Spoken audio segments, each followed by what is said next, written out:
kawan-kawan di Malaysia secara khusus setelah mereka mendengar bukan fatwa itu pandangan, sampai ada menanyakan syekh siapa.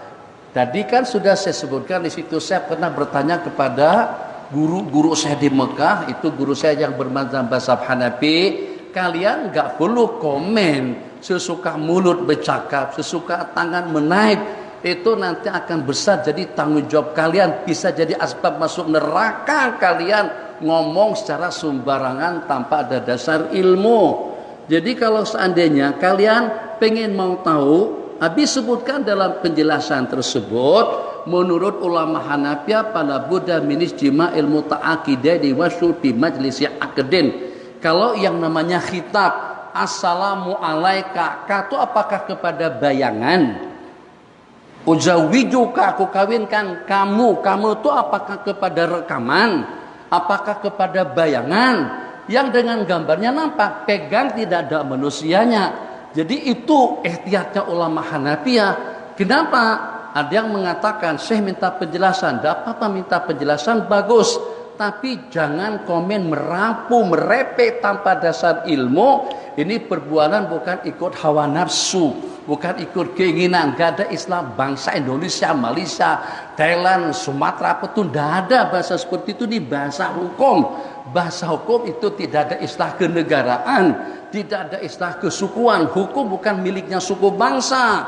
Hukum itulah hukum daripada Allah Jalla Jalaluh. Pahami bahasa redaksi yang saya gunakan dalam penyataan menjawab pertanyaan daripada sahabat kita pada malam kemarin. Yang saya nyatakan di situ, ulama Hanafiyah mengatakan harus terhimpun antara yang mengawin dengan yang dikawinkan. Kalau seandainya tidak bisa terkumpul, bisa saja wali daripada Malaysia, siapa yang mewakili wali yang menikahkan pada malam hari itu atau pada siang hari itu, orang tua berkenan, kirim wakil, angkat ganggang telepon salah seorang daripada laki-laki yang sedang bersama laki-laki yang mau dinikahkan di Amerika.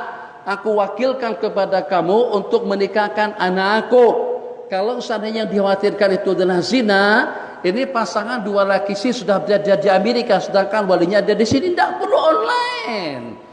Hantar surat wakalah secara telepon silahkan saja, tapi bukan dengan akad nikahnya. Kita tunjuk salah seorang daripada wakil kita di sana, mungkin temannya si pengantin laki-laki, mungkin juga sepupunya, mungkin adik beradiknya. Aku lantik kamu untuk mengawinkan anakku dengan fulan bin fulan, selesai. Kenapa harus dengan online? Ulama mengatakan yuhtatu bil abdha'i ma la yuhtatu bi ghairiha.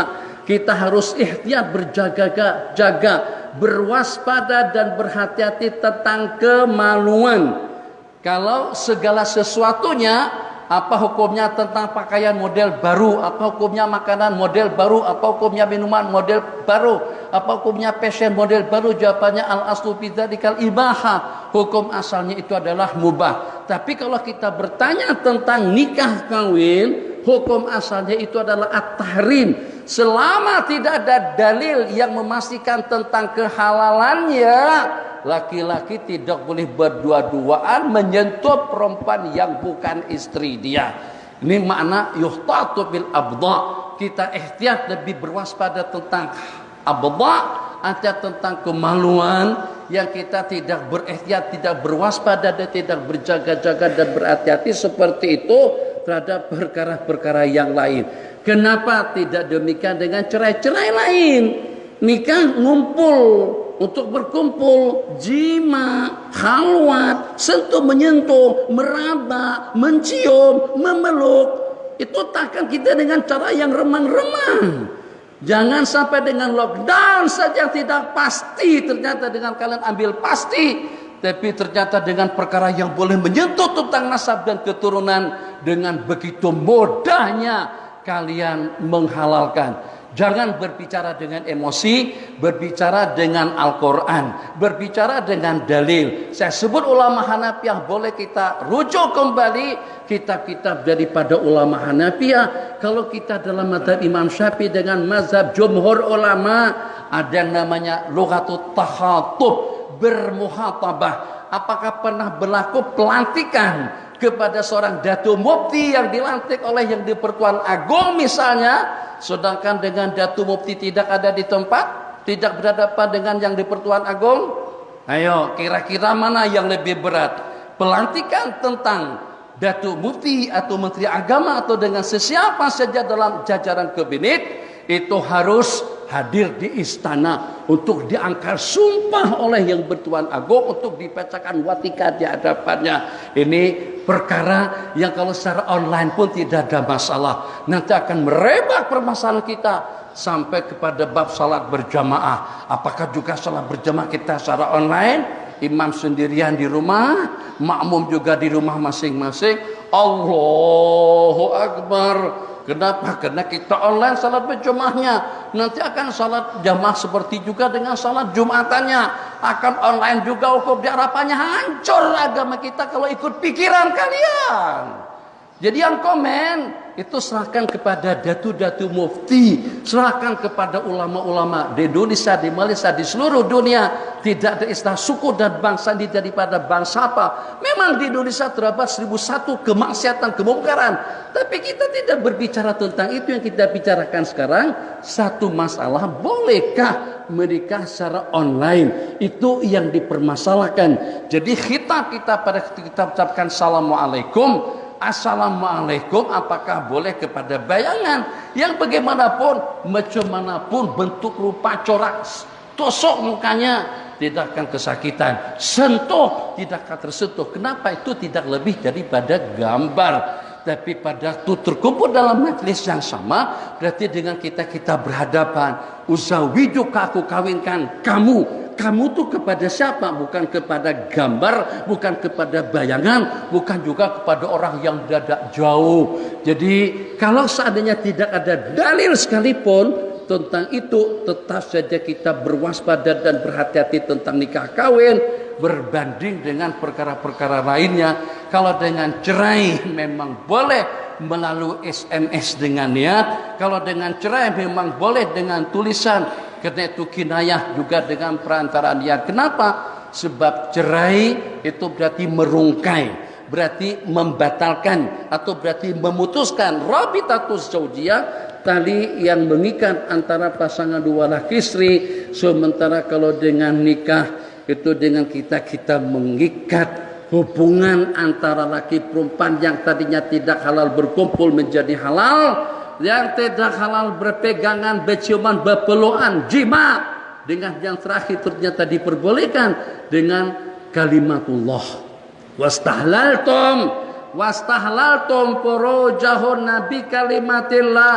Apakah kalau pada waktu yang komplain, yang memprotes, yang punya pandangan seperti itu manusia kecil daripada asal Banjarmasin, itu berarti mutlak salahnya. Dan apabila kalau dengan mufti atau menteri agama sekalipun berbicara, berarti mutlak kebenarannya. Apakah kalian beranggapan kalau sudah jadi mufti, jadi menteri, jadi presiden, jadi yang di Pertuan Agung, jadi raja, itu berarti maksum? Renung, tidak ada seorang pun yang maksum di kalangan kita. Tapi kita diajarkan untuk kita berwaspada. Kondisi dalam keadaan seperti sekarang, keadaan darurat, ternyata masih ada jalur agar bagaimana dengan akad nikah itu bisa berlangsung, boleh berlangsung dengan baik tanpa harus dengan kita menginjak atau memijak atau membelakangi atau mengetepikan pandangan-pandangan daripada ulama-ulama kita dahulu. Nabi kita berpesan kepada kita semuanya, dak ma yaribuka ila ma la yaribuk. Tinggalkan perkara-perkara yang membimbangkan kamu kepada perkara-perkara yang tidak membimbangkan. Saya menghimbau kepada mereka-mereka yang komen panjang, komen daripada 100 melompat jadi 3.000, menjadi pada 8.000, 12.000 sekarang. Komennya tambah banyak lagi. Memang kalau kita baca sakit kepala kita. Jadi bukan. Bagi Abi, terima kasih banyak kepada komen yang seperti itu. Tapi kamu kesian. Kamu kesian-kesiani diri pribadi kalian dengan komentar yang secara membabi buta. Bukan atas dasar ilmu, hanya semata-mata atas dasar kesukuan. Karena dia daripada mana, Abi juga daripada mana. atau atas dasar karena emosi atau karena melihat kebalnya kumpulan-kumpulan tertentu yang kalau pada buat statement berarti mutlak kebenarannya. Kebenaran bukan milik sesiapa. Al-haqqu ahaqqu ayyutaba. Kebenaran itu datangnya daripada Allah. Mungkin saja muncul daripada manusia yang paling kecil, manusia yang paling kerdil. Maka jangan sampai yang ditulis oleh tangan, yang dikomentari oleh mulut, yang diucapkan dalam perkataan akan membelenggu dan mencampakkan diri kepada lembah murka Allah. Dan juga kepada mereka-mereka yang komen mengatakan muka neraka jahanam kepada Habib Umar dan juga muka orang-orang syirik. Kalian jangan ngomong seperti itu. Tidak ada yang tahu tentang kesudahan. Yang paling kita khawatirkan kesudahan kita nanti. Apakah kamu yang komen begitu sudah ada jaminan mesti dengan husnul khatimah? Apakah kalian yang komen seperti itu sudah ada jaminan surga dan akan terelak daripada azab api neraka dan juga daripada jepitan kubur? Kalau tidak ada, jangan komen. Itu boleh memperangkap dan membawa Anda kepada lembah riddah, menjadi manusia yang murtad kepada Allah Jalla Jalaluh. Sebab kenapa? Sebab Anda komen secara membabi buta, bukan komen melalui Facebook. Jadi insya Allah tidak keliru kalau kita katakan di antara daripada alat komunikasi canggih yang paling banyak membawa manusia masuk ke dalam neraka itu adalah yang namanya Facebook, yang namanya WhatsApp, yang namanya Instagram, dan juga yang namanya peralatan-peralatan canggih yang kita gunakan sekarang ini. Jadi kita manfaatkan demi untuk kepentingan agama, demi untuk kepentingan kita, demi untuk keselamatan dan kesejahteraan. Jangan sampai peralatan modern dan canggih itu dengan kemodernannya semakin modern untuk memperangkap dan juga untuk mencampakkan seseorang ke dalam lembah murka dan neraka Allah Subhanahu wa taala. Hadza wabillahi taufik. Moga-moga kepada para hadirin, kepada yang live pada siang hari, pada tengah hari ini senantiasa Allah jaga mulut kita, tangan kita, kepala kita, pikiran kita, rancangan kita, ucapan kita, penyataan kita, fatwa kita, pandangan kita. Allah jauhkan kita daripada perkara-perkara syubhat. Allah jauhkan kita daripada perkara-perkara yang membimbangkan, yang membuat umat jadi resah, yang membuat orang jadi tidak tenang, yang membuat dengan manusia terperangkap dan terjebak dalam lembah kehancuran dan kebinasaan. Wal iyadu billah. Hadza wabillahi taufik. Bisirri al-Fatihah.